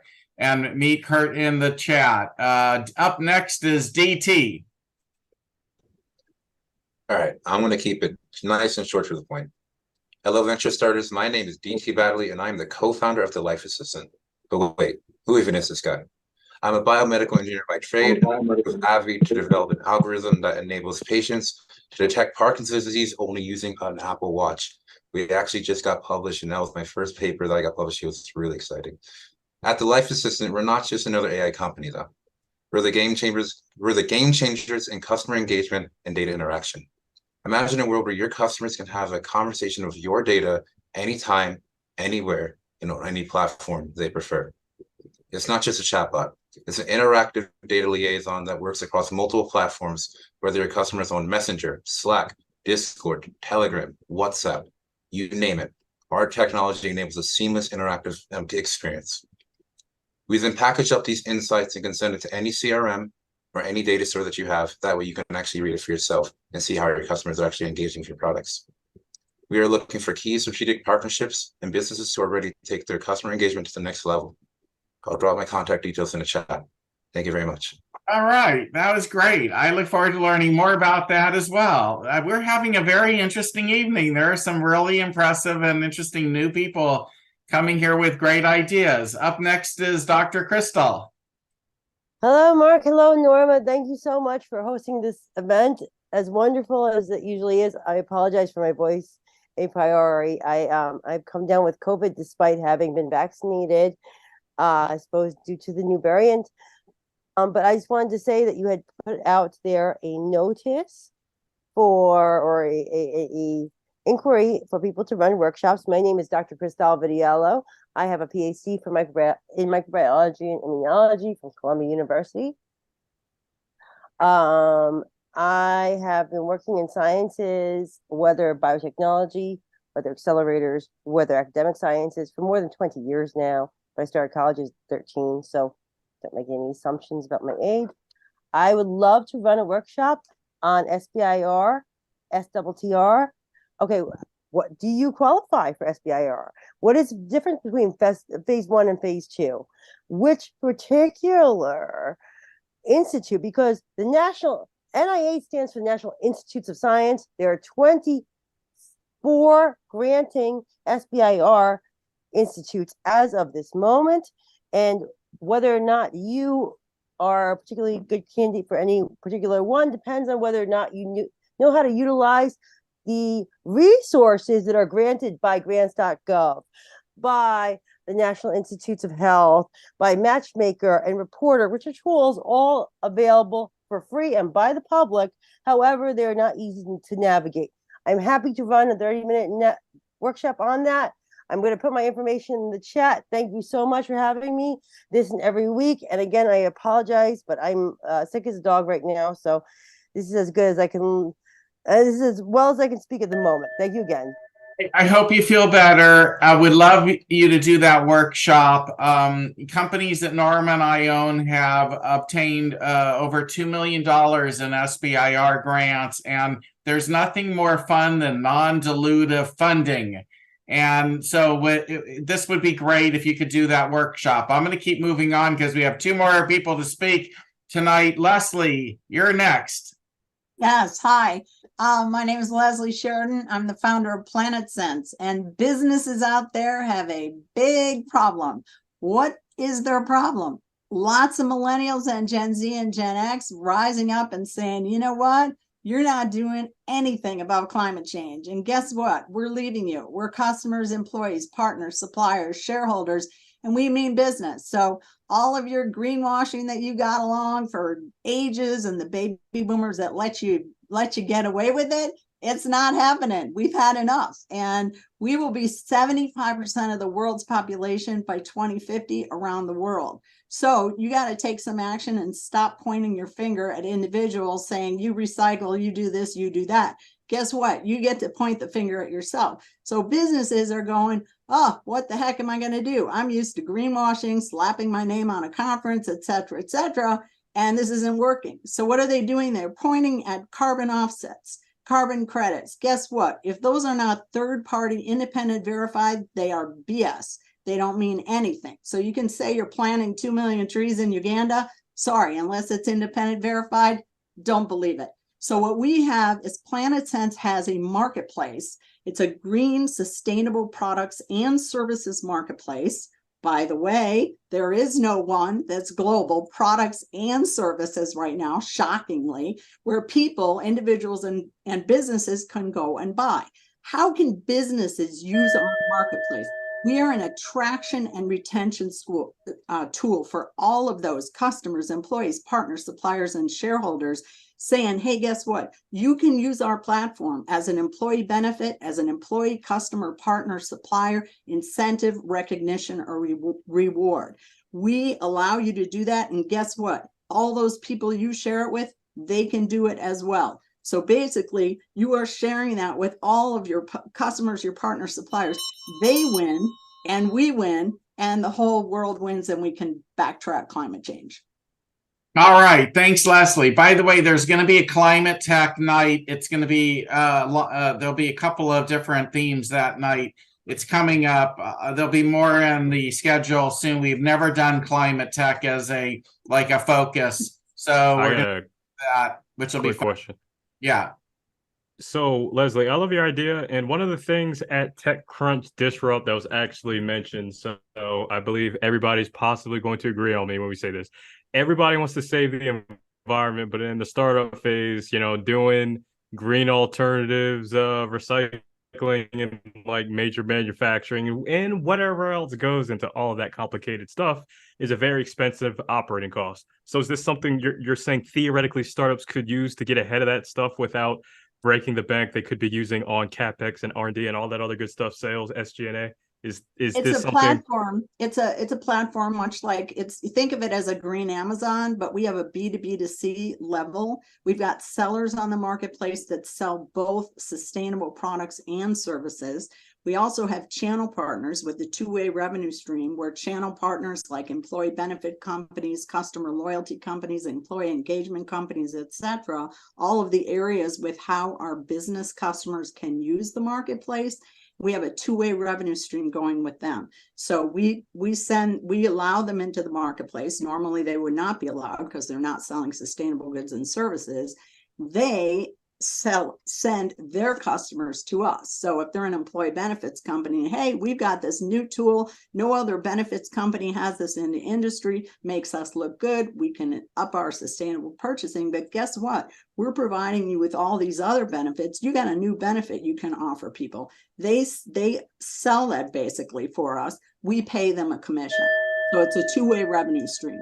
We're going to have to move on, though. Chris, if you have more interest, Leslie is part of the community and shows up very often. You two will see each other again, or you can meet offline. Bill, you're going to be the last. And actually, you're one of my favorite ideas of how to detect, health problems. So, Bill, you're up. Okay, well, this one isn't on Pulmostics at this point at all. This is something that I'm going to do. We just had Save the World. Well, let me explain what I'm talking to you about right now. This is Save Yourself. You've heard of per and polyfluorinated alkalides. These are forever chemicals. You know of them as Scotchgard and others that are in mascara, they're in ski wax, they're everywhere. The problem is they don't go away. They're fluorine compounds, and so they're very stable. They accumulate within your body. They are carcinogens and there are hormone disruptors. The EPA is bringing out regulations now to reduce the legal allowed amount of these compounds in your drinking water and what is being put into the sewer and everything else. It is going to go from 4 parts per trillion, 4 times 10 to the minus 9, which, to give you a visualization, is 4 eyedroppers into 20 Olympic-sized swimming pools, and they want to move it down as low as possible. The interesting part is the technology that we use in pulmostics is able to detect this compound present in water at 0.1 part per trillion, which is 40-fold better than the current standard. Now, how do you test for this substance right now? You use a very expensive process of liquid chromatography plus GCMS. That test takes at least 30 minutes and costs you at least $300. Our instrument does the detection within 1 minute. Now, where's the market? 152,000 municipal water systems, 16,000 sewer systems, and they're all going to have to test for this presence along there. So we're looking right now for about $500,000 to develop the entire business plan and figure out exactly how we make this market work. You can contact us and save yourselves cancer. Thank you. Is the same ownership group? I mean, is it this, since it's a same ownership group? Ownership group. So is this a pivot or just an addition to? It's an addition to. Okay, very interesting. And you know, the reason why I ask is this is not unusual. Oftentimes startups think they're going and they're developing ABC, and then they get down a path and all of a sudden they realize XYZ is also available. And I just want to say to all you founders out there, and this is a really good example from Bill, keep your eyes open just in the event that there is something else that you can be doing with what you're developing. You just don't know. Sometimes the better idea is something different. You know, the example of Netflix starting off being in the DVD business, which really they barely even was able to make a go of that. Now they're in the streaming business and they're hugely successful. So changing businesses or even adding businesses like Bill's doing, you know, is really interesting. That always tickles my brain. I want to thank everybody that hung in there to the very end of tonight's event. I thought there were some really great people who pitched. Next week, we're going to just try this unicorn idea. If anybody wants to like put themselves forward and try and convince us that they will someday be worth $1 billion, then you can bring a slideshow, and the slideshow is probably going to need to be about 5 minutes in length. I'm going to handpick maybe, I don't know, a half a dozen maximum companies to pitch next week. We're going to sort of dive down and try and understand why they think they can be worth $1 billion. There may be some math involved. By the way, Chris Gonzalez, come and bring your math questions like you occasionally do, and others that are in the audience that might want to be involved in helping me to dissect the companies. Next week's event is not going to be, it will be recorded, but we will not be putting it on YouTube. It will be just available maybe through the community itself, but I want to be able to ask questions that maybe are a little more difficult to answer and might put some of you founders on the spot to try and justify your $1 billion valuations. And normally we are not a community that embarrasses anybody, so I don't want to put up anything that might create a possible embarrassing situation on YouTube. So if you're worried that somehow it's going to like be out there in the whole world, it won't be. But I want to experiment with this idea. If we don't get enough companies to volunteer to think they're a unicorn, next week's going to also then be sort of a quasi investor roundtable. We held one about a month and a half ago, and it was fantastic. I loved it. We didn't even cover all the topics that I wanted to cover, from putting yourself in the shoes of investors. Many of you founders don't put yourself in the shoes of investors often enough to understand what they're looking at and what they're seeing. And a lot of you have misinformation about what you think investors want to hear and see. And I'd like to at least have a conversation about what some of us actually, you know, are thinking. It may be useful to you as you go forward, especially those that are looking for funding. Lastly, I just want to say, I build teams. I love building teams. I'm building teams for a few of the companies that are here tonight. I've built other teams successfully. Team is real important. If you don't have the right team, let's talk, because team does make a difference. get on my calendar. I always like meeting companies. Many of you know I give a lot of free mentoring advice. And, I just like to try and help out where we can. On behalf of Norma and myself and my entire family, want to thank you again for hanging out with us on another Wednesday. Norma, do you have any final thoughts for tonight? Yes. Hi, everyone. Great evening. I thought it was really interesting. A lot of talented people out there, such talent in this community. And thank you so much for being a part of it. I wanted to say a lot of people have been reaching out on these chats saying they want to be a part of the workshop. I will be coordinating with that. And I have put my information on how to get in touch with me on LinkedIn in the chat. Please remember to save the chat, as Mita always says.